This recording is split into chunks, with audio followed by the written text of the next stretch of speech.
Mga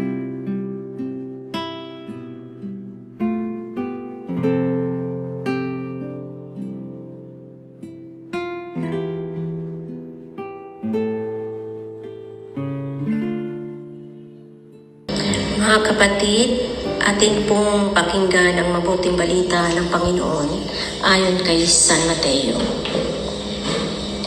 Noong panahong iyon, sinabi ni Jesus, "Pinasasalamatan kita, Ama, Panginoon ng langit at lupa, sapagkat inilihim mo ang mga bagay na ito sa marurunong at matatalino at inihayag sa mga may kalubang tulad ng sa bata.